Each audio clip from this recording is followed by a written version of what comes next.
Halo semuanya, kita akan membahas tentang Getir Problem, yang mana kita akan mencoba sedikit menggugat tentang definisi pengetahuan gitu. Tapi pertama-tama kita harus membayangkan suatu asumsi ataupun suatu skenario, sehingga kita bisa mendapatkan gambaran lah untuk masuk ke tahapan permasalahan Getir ini seperti apa. Jadi itu kita harus membayangkan seseorang yang percaya bahwa temannya akan mendapat pekerjaan. Kenapa? Karena presiden perusahaan sendiri yang mengatakan demikian gitu loh. Ia bahkan melihat bahwa temannya punya 10 koin di sakunya. Dan dari situ ia menyimpulkan bahwa orang yang akan mendapat pekerjaan memiliki 10 koin di sakunya. Dan ternyata secara mengejutkan gitu, justru dia yang mendapatkan pekerjaan itu. Dia yang diterima dalam pekerjaan itu gitu loh. Dan secara kebetulan juga ia memiliki 10 koin di sakunya. Dan dari situ timbul dong pertanyaan kan. Apakah ia benar-benar tahu bahwa orang yang akan terima bekerja tuh punya 10 koin? Atau ia cuma beruntung aja gitu, nebak. Nah, jadi asumsi tadi itu membuat sedikit guncangan di dalam dunia filosofis gitu, dalam dunia filsafat. Jadi ini sebuah tantangan terhadap pengertian kita manusia ya. Kita ini manusia tentang pengetahuan yang juga disebut dengan Getir Problem. Dan sepanjang perjalanan sejarah selama ribuan tahun tuh para filsuf sepakat bahwa pengetahuan bisa didefinisikan melalui 3 syarat. Pertama, keyakinan itu benar, subjek mempercayainya, dan ada justifikasi atau alasan yang mendukung keyakinan tersebut. Nah, kerangka itu membentuk yang namanya Justified True Belief atau JTB, yang terlihat itu begitu lengkap dan make sense banget ya. Tapi di tahun 1163 ya, tahun 1963 tuh Gettier seakan dalam tanda kutip gitu membalikan meja gitu.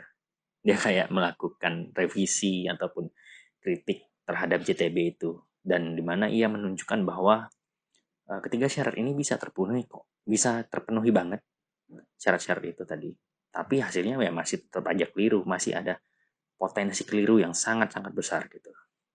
Dan Gettier memiliki dua ciri khas dari kasus-kasus Gettier ini. Pertama itu fallibility gitu, justifikasinya nggak sempurna, masih ada kemungkinan untuk salah. Terus epistemic luck, yaitu keyakinan itu kebetulan benar, tapi bukan karena alasan yang tepat gitu. Ya kebetulan aja gitu. Dan di titik ini, problem ini membuat JTB tidak terlalu memadai untuk menjelaskan tentang pengetahuan. Sehingga ini bertentangan dengan suatu hukum yang mengatakan bahwa pengetahuan itu tidak boleh bergantung pada keberuntungan gitu loh. Ya kita tidak sedang bermain dadu gitu kan. Walaupun itu juga masih mengandung probabilitas. Jadi ya kita harus pure bergantung pada fakta-fakta yang menyajikannya gitu kan. Selanjutnya, para filsuf juga berusaha memperbaiki definisi pengetahuan gitu. Mereka mencoba menambahkan syarat keempat, dan beberapa syaratnya itu juga bisa kita lihat dalam penjabaran singkat ini gitu ya. Yang pertama tuh ada safety condition. Jadi agar bisa disebut pengetahuan tuh, keyakinan harus aman dari kemungkinan salah di situasi yang sama.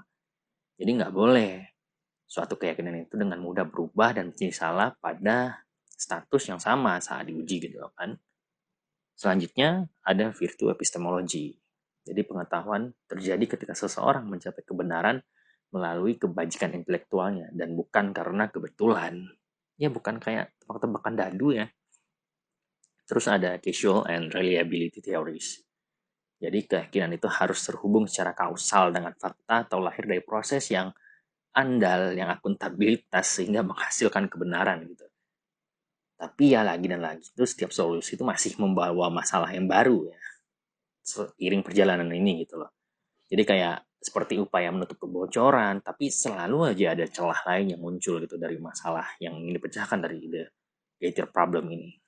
Tapi poin yang menarik adalah Getir problem ini kayak nggak berhenti di ruang di masa itu aja gitu loh, tapi ya menembus hingga hari ini, zaman sekarang, zaman digital, ketika AI itu makin ya merajalela dan banyak banget fenomena yang terjadi.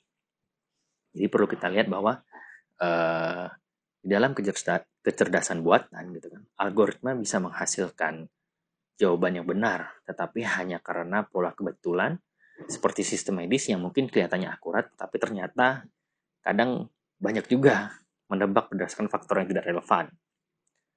Terus misalnya dalam misinformasi, orang bisa percaya suatu hal yang tampak benar karena familiar atau sering diulang, padahal hanya kebetulan cocok dengan kenyataan.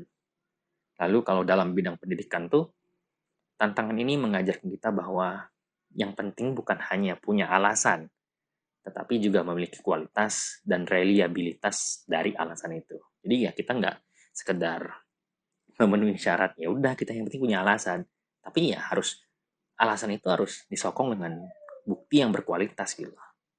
Jadi pada titik ini nih get your problem tuh menyentuh kehidupan kita dalam kegiatan sehari-hari gitu. Dari apa yang kita percaya di internet hingga keputusan penting dalam kesehatan, ekonomi, bahkan politik ya. Terus kalau kita mencoba untuk melihat kembali gitu kan tentang problem Gettier ini, apa sih yang bisa dilakukan gitu kan. Pertama-tama yang harus kita perhatikan adalah kita perlu mengakui bahwa pengetahuan itu lebih kompleks daripada sekedar keyakinan yang benar dan dibenarkan. Jadi ada ketidakpastian, keberuntungan, dan proses yang perlu dikritisi gitu. Kedua, kita harus melatih diri untuk membedakan antara keberuntungan dan pemahaman sejati gitu kan. Apakah suatu keyakinan benar karena proses yang valid atau hanya kebetulan yang cocok. Jadi ya pada titik tertentu, lagi dan lagi, evaluasi dan dialektika dalam berpikir itu penting ya. Jadi ini bisa juga mengungkapkan apa suatu hal itu relevan atau enggak gitu. Yang ketiga, kita perlu menjadikan problem, khususnya problem Gettier ini ya, sebagai panggilan untuk berpikir kritis, untuk menjaga nalar berpikir kritis kita itu tetap hidup gitu. Di tengah era yang banjir informasi, dominasi AI, itu kita dituntut untuk tidak puas dengan jawaban yang terlihat benar gitu.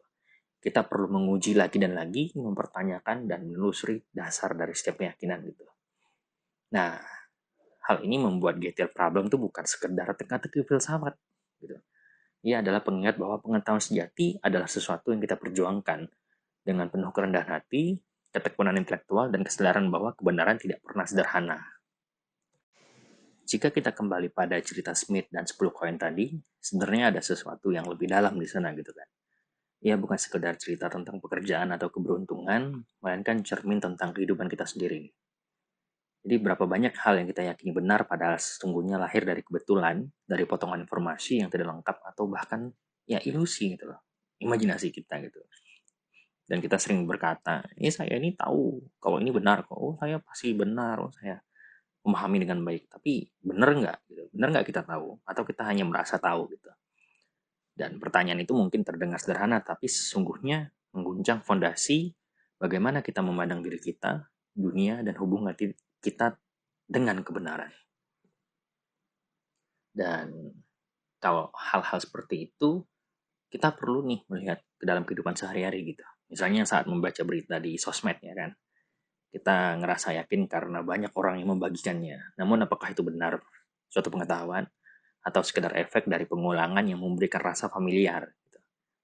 Terus saat kita percaya pada rekomendasi mesin pencari ya, kayak rekomendasi browser, atau algoritma, apakah kita sungguh tahu atau kita butuh atau kita hanya menerima kebenaran yang dibentuk oleh mesin-mesin itu, oleh algoritma-algoritma itu yang bisa aja menimbulkan kekeliruan dalam decision making ya, waktu kita mengambil ataupun membentuk suatu keputusan gitu. Bahkan dalam relasi personal pun, ketika kita menilai seseorang berdasarkan kesan pertama, kadang itu juga bisa salah kan. Meskipun ya kadang ada juga kok yang kelihatan kayaknya benar, tapi ya itu perlu dikaji ulang gitu. Dan semua contoh yang udah kita senggol ini sebenarnya harus membuat kita sadar bahwa epistemic luck itu bukan hanya masalah dalam hal-hal filsafat atau filosofis gitu. Ia hadir dan nyata dalam seluruh aspek kehidupan manusia. Dan Gettier problem ini kalau kita renungkan lebih jauh tuh juga memberikan kita pelajaran bahwa pengetahuan manusia itu sifatnya rapuh. Kita nggak pernah tuh sepenuhnya bisa menghapus keberuntungan dari proses pencarian kebenaran. Selalu ada ruang untuk salah, celah, yang mana keyakinan yang tampak kokoh ternyatanya ya bisa aja gitu memiliki fondasi yang rapuh. Walaupun hal ini terkesan ya menyebabkan kita ragu ya tentang pengetahuan, tapi ya di situ letak nilai filosofisnya gitu. Jadi dengan menyadari kerapuhan ini, kita bukan menghindari kerapuhan ini, kita bisa lebih rendah hati karena kita tidak lagi menganggap pengetahuan kita absolut. Nggak jadi sotoy lah, ya kan? Nggak jadi si paling yeping atau apapun itulah, ya bullshit lah. Jadi kita lebih sadar bahwa ya harus terus diuji, terus dipertanyakan. Ya tapi nggak juga dinormalkan sebagai syarat untuk blunder terus sih. Ya harus ya cek lagi lah, ya cek lapangan gitu. Terus tadi kita udah bahas juga tentang dunia pendidikan ya. Kalau kita refleksikan dalam dunia pendidikan tuh ya teori ataupun masalah ini cukup penting gitu. Karena pendidikan bukan hanya tentang menghafal jawaban yang benar gitu, melainkan tentang melatih cara berpikir, melatih kepekaan terhadap kualitas alasan, dan melatih kesadaran untuk membedakan antara kebenaran sejati dan kebetulan yang kadang menipu kita gitu loh. Disinilah Getir Problem menjadi alat reflektif. Ia mengingatkan kita bahwa tujuan belajar itu bukan hanya mencari kepastian, melainkan membentuk karakter intelektual yang tahan terhadap kebetulan dan manipulasi. Dan ya ini akan berkaitan tentang eksistensialisme juga sedikit ya. Kalau kita tarik lebih jauh lagi, Getir Problem ini akan membuat kita bertanya atau self-reflection.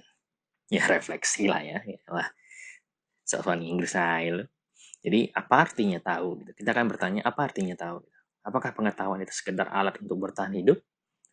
Atau sesuatu yang lebih dalam? Sesuatu yang memberikan makna pada kebenaran kita? Gitu. Kebenaran kita, sorry. Selipet lidah gue. Tapi sesuatu yang memberi makna pada keberadaan kita gitu. Jadi kalau banyak keyakinan kita ternyata hanyalah keberuntungan, maka hidup ini penuh dengan ketidakpastian. Jadi di sisi lain ketidakpastian inilah yang membuat kita manusia gitu, yang membuat kita itu seutuhnya menjadi manusia. Ya kita bukan mesin yang hanya memproses data, kita adalah makhluk yang berusaha memahami, mencari dan memberi makna pada dunia. Meski sadar bahwa pemahaman kita bisa salah. Dan mungkin ini sejalan dengan konsep eksistensialisme Albert Camus ya. Albert Camus. Tapi ya begitulah ya. Dan kita sampai di ujung pembahasan ini yang mana kita harus sedikit reflektif lagi. Lagi-lagi kita harus reflektif. Yang mana akhirnya Getir Problem ini bukanlah teka-teki yang harus segera diselesaikan. Ia adalah cerminan yang mengajak kita untuk merenung gitu kan. Setiap kali kita berkata, "Oh, saya tahu, saya paham." Jadi mari kita ambil jeda sejenak dikit aja dan kita bertanya, dari mana keyakinan ini berasal? Apakah ia lahir dari proses yang dapat dipercaya? Ataukah ia sekedar kebetulan yang tampak seperti kebenaran? Dan kesadaran semacam ini membuat kita lebih kritis, lebih bijak, dan juga lebih rendah hati. Kita belajar untuk tidak cepat puas dengan kebenaran yang instan, tetapi berani menggali lebih dalam, berani mempertanyakan, dan berani mengakui pengetahuan adalah perjalanan, bukan suatu tujuan akhir. Dan mungkin dalam perjalanan itulah kita menemukan sesuatu yang lebih berharga dari sekedar jawaban, yaitu kebijaksanaan untuk hidup dengan penuh keraguan tetapi dengan semangat untuk mencari kebenaran.